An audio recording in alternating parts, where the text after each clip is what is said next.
Hola chicos, aquí nuevamente con otro vídeo de Path of Exile. Comencé un nuevo personaje y decidí probar con otra de las skills nuevas.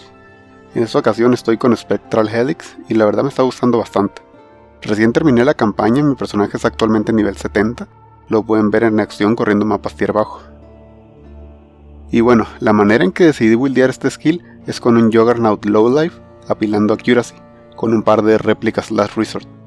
Ya había jugado algo similar allá en Ritual League y me gustó bastante, y pensé que esas mismas características podrían ajustarse bien a Spectral Helix, por lo que decidí darle una oportunidad.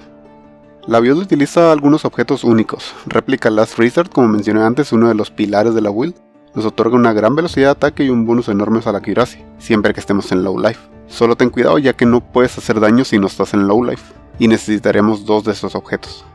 Oscarm y Oscurantis son obligatorios en las builds de Accuracy, con ellos obtendremos Crit Chance y daño.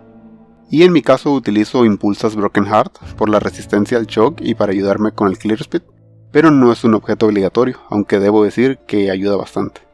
Divergent Additional Accuracy nos otorga un bonus de daño basado en nuestra Accuracy, y por último unas Storm Raider Boots. Son unas bases de botas de la liga ritual y es nuestra fuente primaria de flat damage. Las botas requieren nivel 80, así que probablemente quieras conseguir unas Cloud Whisper Boots, que son la misma versión de tier más bajo de estas botas, lo cual no importa mucho ya que lo que nos interesa es un modificador implícito. Y el resto del equipamiento son objetos raros con la mayor cantidad de vida, resistencias, accuracy y elemental damage with attack que podamos conseguir. Como mencioné antes, la build es low life para poder tomar ventaja de nuestras armas, y para eso obviamente utilizamos Petrified Blood.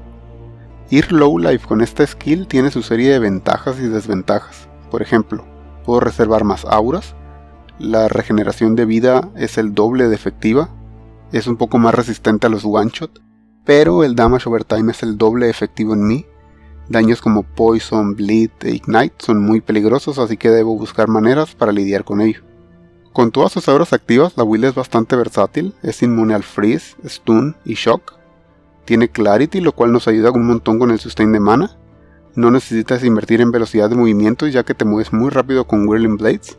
Los setups defensivos son personalizables a tu gusto y lo mejor de todo es que puedo utilizar esta build como base para jugar con otras skills como Lightning Strike, Spectral Throw o Cobra Lash con cambios muy mínimos. Además, la build se puede mejorar bastante con corrupciones específicas como extra base Crit Chance en los Oscarm y Crit Multi o Attack Speed adicional en nuestras armas. En la descripción les dejo un pastebin de lo que es mi idea actual. No estoy utilizando Awakened Gems, ni Enchant, ni corrupciones, excepto por la Impulsas y la gema de calidad alterada. Es una build bastante económica, aunque como cualquier build que se centre en apilar estadísticas, puede escalar bastante a la hora de llevarla al siguiente nivel. Y bueno, ese es mi plan, tengo pensado avanzar por el Atlas con esta build, la estaré subiendo de nivel el día de hoy, así que lo más probable es que sepan de ella en los próximos días. Ya que esté un poco más completa les haré una guía detallada, aunque si tienes algo de experiencia probablemente el pastebin sea suficiente para ti.